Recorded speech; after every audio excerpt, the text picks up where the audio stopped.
16 বছরেও যা পারেনি হাসিনা 7 মাসেই তা করে দেখালেন ড ইউনূস। অবশেষে র্যাবের জালে ধরা পড়ল আরশা প্রধান আতাউল্লাহ জুনুনি। মিয়ানমারের জান্তা বাহিনীর আতঙ্ক Arakan Rohingya Salvation Army ARSA. এ বাহিনী তাণ্ডবে রীতিমতো খেই হারিয়ে ফেলেছে মিয়ানমার সেনাবাহিনী। বছরের পর বছর চেষ্টার পর অবশেষে রাখাইনের এ বিদ্রোহী গোষ্ঠীর প্রধান আতাউল্লাহ আবু আম্মার জুনুনি ও তার 6 সহযোগীকে আটক করেছে র্যাব।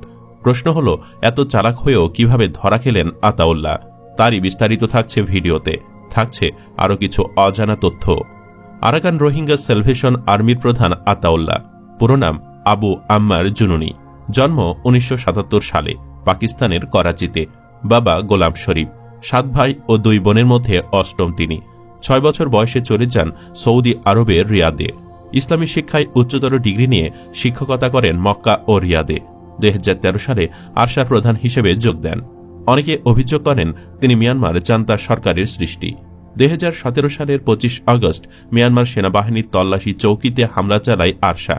ফলাফলস্বরূপ রোহিঙ্গা জনগোষ্ঠীর ওপর সেনাবাহিনীর দমন পীড়ন অভিযান।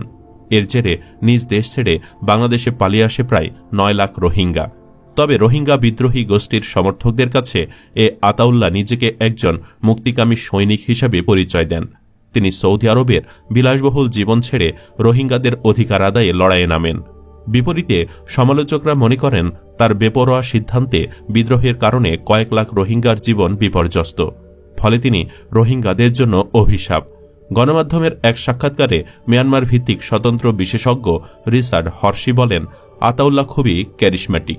সে সবাইকে অনুপ্রাণিত করে, এমনভাবে কথা বলে যেন রোহিঙ্গাদের কষ্ট অনুভব করতে পারছে তিনি।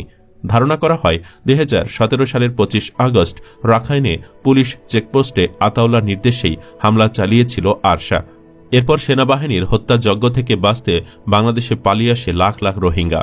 বার্তা সংস্থা এএফপি জানায়, 30 বছর বয়সেই সে একটি বিদ্রোহী সংগঠনে নেতৃত্ব দিচ্ছে। শুরুতে এই সংগঠনের অল্প কয়েকটি বন্দুক ছিল। বেশিরভাগ সময় লাঠি ও ছুরি হাতেই হামলা চালাত তারা। পরবর্তীতে অত্যাধুনিক সব অস্ত্র আসতে থাকে তাদের হাতে। জানা যায়, তার বাবা করাচিতে দারুল উলুম মাদ্রাসায় পড়াশোনার পর পরিবারসহ সৌদি আরব পাড়ি দেয়। সেখানে শিক্ষকতা শুরু করে তার বাবা। এরপর এক বিত্তশালী পরিবারের নজরে আসে আতাউল্লাহ। সেই পরিবারের সন্তানদের পড়ানোর প্রস্তাব দেওয়া হয় তাকে। পরে সৌদি আরব থেকে কয়েক কোটি টাকা নিয়ে পাকিস্তানে ফিরে যায় আতাউল্লাহ। এরপর রাখাইন গিয়ে রোহিঙ্গাদের পাশে দাঁড়ায়, গড়ে তোলে সশস্ত্র বিদ্রোহী সংগঠন। সেখান থেকেই তীব্র লড়াই চালিয়ে যায় মিয়ানমার সেনাবাহিনীর বিরুদ্ধে। অবশেষে বাংলাদেশের নারায়ণগঞ্জে 5 সহযোগী সহ র্যাবের জালে ধরা পড়েন এ আতাউল্লাহ। জানা যায়, আগে র্যাবের কাছে খবর আসে আরশা প্রধান তার সহযোগীদের নিয়ে সিদ্ধিরগঞ্জের ভূমিপল্লী আবাসিক এলাকার ভূমিপল্লী টাওয়ারে অবস্থান করছে। পরে সেখানে টিম নিয়ে অভিযান চালায় র্যাব। আটক করা হয় আতাউল্লাহ সহ 6 জনকে। গ্রেফতারকৃতরা হলেন মিয়ানমারের আতাউল্লাহ আবু আম্মার জুনুনি ওরফে আতাউল্লাহ, মোস্তাক আহমদ, সলিমুল্লাহ, মোসা, আসমাউল হোসনা, হাসান ও মনিরুজ্জামান। এ সময় তাদের কাছে নগদ 21,39,100 টাকা, একটি ধারালো চাকু ও একটি স্টিলের ধারালো চেইন উদ্ধার করা হয়েছে।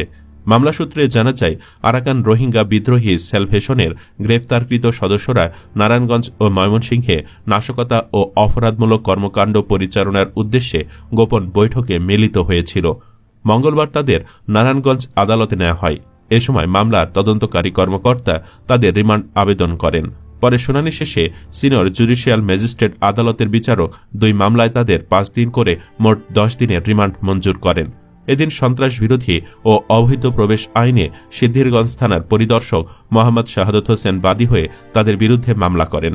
র্যাবের মুখপাত্র লেফটেন্যান্ট কর্নেল মুনিম ফেরদৌস বিষয়টি নিশ্চিত করেছেন। তবে তিনি কিভাবে মিয়ানমার থেকে নারায়ণগঞ্জ আসলেন সে বিষয়ে কিছুই জানা যায়নি। আদালতের সরকারি কৌশলী খোরশেদ আলম মোল্লা সাংবাদিকদের জানান, গোপন বৈঠক করার সময় র্যাব অভিযান চালিয়ে সিদ্ধিরগঞ্জ থেকে 6 জন এবং ময়মনসিংহ থেকে 4 জনকে গ্রেফতার করেছে। তিনি বলেন, সংঘবদ্ধভাবে রাষ্ট্রের ভাবমূর্তি নষ্ট ও দেশের বিভিন্ন জায়গায় ছড়িয়ে ছিটিয়ে গুপ্তচরের মাধ্যমে রাষ্ট্রের ক্ষতি করতে ষড়যন্ত্র করার জন্য অশুভ পায়তারার চেষ্টাকালে তাদের গ্রেফতার করা হয়েছে। খোরশেদ আলম মোল্লা বলেন, তারা অবৈধভাবে বাংলাদেশে প্রবেশ করেছেন। তাদের পাসপোর্ট বা কোনো ভিসা নেই। অবৈধভাবে বাংলাদেশে ঢুকে অপকর্ম করতে পারে, তারা কোন উদ্দেশ্যে বাংলাদেশে অবৈধভাবে প্রবেশ করল তাদের অশুভ পরিকল্পনা জানতে মামলা তদন্তকারী কর্মকর্তা রিমান্ডের আবেদন করেন। আদালত 6 আসামিকে 5 দিন করে মোট 10 দিনের রিমান্ড মঞ্জুর করেন। মামলার সংক্ষিপ্ত এজাহারে উল্লেখ করা হয়, গত 16 মার্চ দিবাগত রাত 10টার দিকে গোপন সংবাদের ভিত্তিতে সিদ্ধিরগঞ্জের ভূমিপল্লী আবাসিক এলাকায় ও ময়মনসিংহ সদর থানার নতুন বাজার মোড় এলাকার গার্ডেন সিটিতে আরাকান রোহিঙ্গা স্যালভেশন আর্মির কতিপয় সদস্য নাশকতামূলক কর্মকাণ্ড ও অপরাধ সংগঠনের লক্ষ্যে গোপন বৈঠক করছে। এমন সংবাদের ভিত্তিতে নারী শিশুসহ ওই 10 জনকে গ্রেফতার করা হয়। নারায়ণগঞ্জ ও ময়মনসিংহ সহ দেশের বিভিন্ন এলাকায় আগেও নাশকতামূলক কর্মকাণ্ড ও গুরুতর অপরাধ সংগঠনের লক্ষ্যে গোপন বৈঠকের ধারাবাহিকতায় তারা ওই বৈঠক করছিলেন। পরে অভিযান চালিয়ে তাদের গ্রেফতার করা হয়।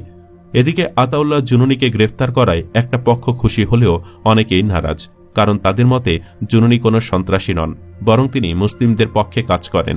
এরই মধ্যে জুনুনির পক্ষের লোকজন নানান তৎপরতা শুরু করেছে। জুনুনির গ্রেফতারের খবর গণমাধ্যমে ছড়িয়ে পড়ার পর বিকট বিস্ফোরণের শব্দে সীমান্ত এলাকার মানুষের মধ্যে আবারও আতঙ্ক দেখা দিয়েছে।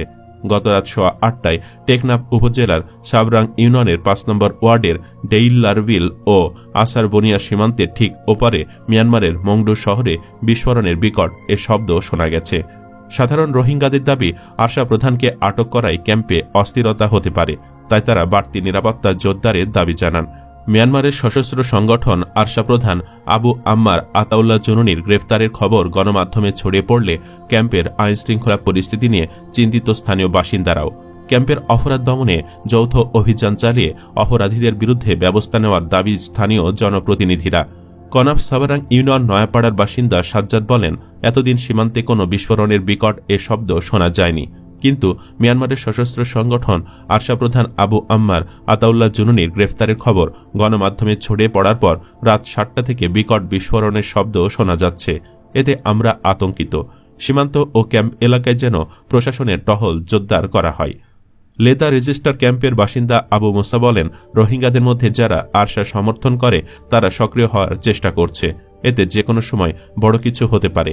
এজন্য ক্যাম্পের ভেতরে যেন নিরাপত্তা জোরদার করা হয়।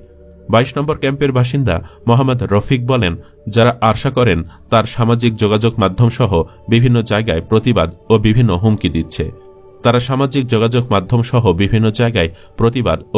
হুমকি দিচ্ছে। এতে আমরা নিরাপত্তাহীনতায় আছি। টেকনাফ সাবরাং ইউপির 5 নম্বর ওয়ার্ডের সদস্য ও প্যানেল চেয়ারম্যান শরীফ আহমেদ বলেন, প্রায় 17 দিন বিরতির পর সীমান্তের ওপারে মিয়ানমার অভ্যন্তর থেকে আবারও বিস্ফোরণের বিকট শব্দ ভেসে এসেছে।